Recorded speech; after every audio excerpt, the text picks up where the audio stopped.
So I wanted to have a little bit of a discussion today about the whole controversy of the LUMIX S1RII, but not just this camera, but all cameras in general, and some of the nitty-gritty specs that we kind of obsess over. Now, a lot of my videos, or pretty much all my videos, I stipulate that a lot of these things really depends on the type of work you're actually doing. And when it comes to rolling shutter, that's what a lot of people were really giving flack of the S1RII. But you have to understand that majority of people won't actually see rolling shutter at all. And if they are seeing rolling shutter, they kind of know about cameras and they're looking for these imperfections. If you are a standard audience, you have no idea what rolling shutter is. You're just focused on the story.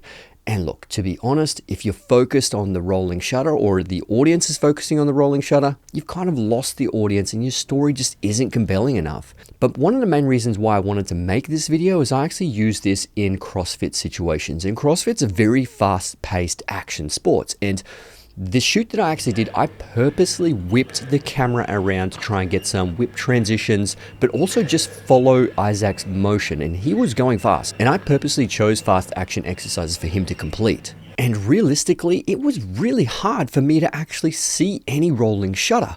That's the thing, is that I was focused on the story so much that I didn't even care about the rolling shutter myself. But these are things that you guys have to understand as audiences and as filmmakers or creators, that we still need these hardcore nitty-gritty specs. There is nothing wrong with it. Gerald Undone's video is incredible, and it gives us an idea of how cameras perform technically, so we can actually take this to the field and apply it in our situation. Or if it's technically not able to be applicable to our situation, then we get something else. It's just a tool at the end of the day. We get a faster reading sensor if that is 110% what we need. Get a global shutter sensor, get the A9 III, get the Red Komodo X, get something like that if you need an extremely fast reading sensor. And just on the whole rolling shutter issue, a lot of the RE cameras are actually CMOS sensors. They're rolling shutter sensors. They're not global shutter sensors. So you may actually still see rolling shutter in actual Hollywood films, and no one bats an eye because no one cares. They're all focused on the story and not the actual warminess of straight lines. You can see in this movie Moonlight, this is an incredible film. It won Best Picture. I think it was in 2017.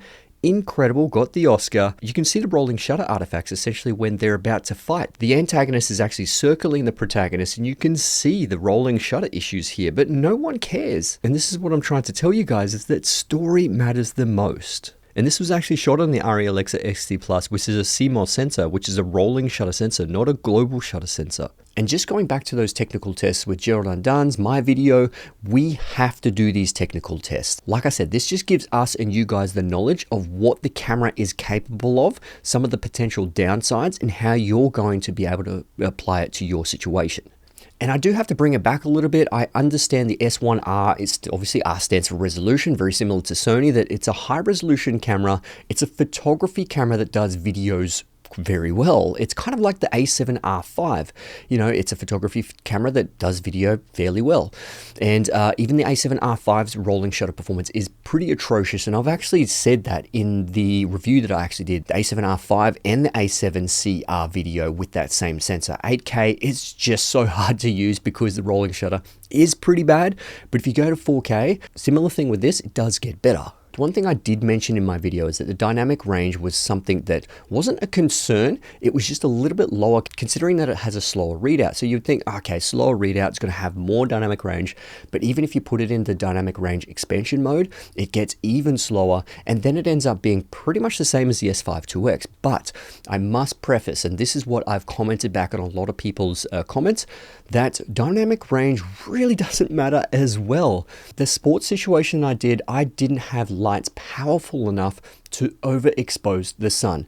But if you're focusing on the blown out windows, then you've kind of lost the audience once again. Because you have to understand, in a lot of situations, why do I need the audience to look outside the window? The only reason why you would want someone to look inside and outside at the same time is that you're trying to tell the audience something, and that comes down to storytelling. If there is nothing outside, blow the window out. It doesn't really matter. And you got this scene from Moonlight. Again, there's a whole bunch of scenes where the sky is completely blown out, but no one really cares. They're actually focusing on the story and not the blown out skies. There's many scenes in this film and other films that you probably don't realize that they've actually just blown out the sky because they're trying to get you to focus on the story and not the technical specifications of the cameras. And take this iconic scene from Citizen Kane, which was in 1941. You can actually see how they've actually framed the child in the background playing in the snow. So they're obviously trying to tell the story of what's happening on the inside, but it's also going to be affecting the boy that's on the outside. So this is where you would try and expose for both levels, from the outside and inside. There are so many people on YouTube that tell you have to expose for the outside and then try and bring a whole bunch of lights in. It's not 110% correct. It really depends on your storytelling and what you're trying to get out of it. In all honesty, if you want the audience to focus on the action that's on the inside, the outside shouldn't matter whatsoever. And all you need to do is light the space, light the face, make sure the whole scene looks good, but make sure the story is 110% locked in and engaging. And also going back to the start when it comes to rolling shutter, not just with this camera, but the camera that I'm filming on right now, the Sony a7 IV, is bad. It is very bad. And I've used this in sports shoots as well. And it's literally my daily camera. You guys are seeing it in every single YouTube video because it's my BTS camera, but it's also my talking head camera. It is a camera that I use so much that I could pretty much sell absolutely everything and still just use this for absolutely everything. And no one would bat an eye. A lot of the times it does come down to the image quality, and image quality is kind of subjective. There are some objective truths when it comes to the resolution, the color, the bit depth, and just the overall feel that you get out of the sensor itself. But in saying that, sensor technology hasn't progressed insane over the last few years, and the images are starting to look very similar because it really depends on obviously the lighting, the acting, and majority of the time, the lens that you're putting in front of that sensor. And also just a quick update on that autofocus. Since I did that autofocus test, and I actually mentioned this in the video, it was a pre-production copy when it came to the firmware updates. And unfortunately, it was like 5 days before the camera had dropped. They gave us that last firmware update. And I had 4 days down in Melbourne. I was at a funeral, so I couldn't update my video as much. So I had to do some house tests when it comes to autofocus. But it was phenomenally fast, like incredibly fast. I'll actually show the autofocus tests in my LUMIX S5 IIX versus the S1RII video. But ever since that update, it has been absolutely incredible in high contrasting situations, low contrast situations, really dark situations, and just standard normal high key or standard key situations as well. So overall, just remember, a lot of these spec videos are very handy. You have to understand how your camera is going to react in certain situations, so you have the knowledge when you're in that particular situation of how to obviously solve that particular problem. If you're in low light and you know a camera doesn't have specific low light qualities, then obviously you've learnt that information. You're probably going to bring some lights or buy a faster lens to let more light into the sensor. So these are the things that we have to understand before we pick up the camera. It's kind of like knowing how to use your tool, the best ways to use the tool, the advantages and the disadvantages of that tool, and then trying to apply it to our particular situation.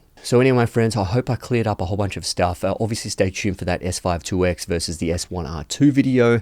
I may make a few more videos on the S1RII because it's a fantastic camera, and I still don't have to hand it back yet. I still do have to hand this back at some point. I'm trying to hold on to it as long as I can because after that last firmware update, this is just absolutely incredible. I think it's a fantastic camera for a lot of people in video situations and obviously photography situations as well. But yeah, thanks for watching. I'll see you guys in the next one. Let's get it.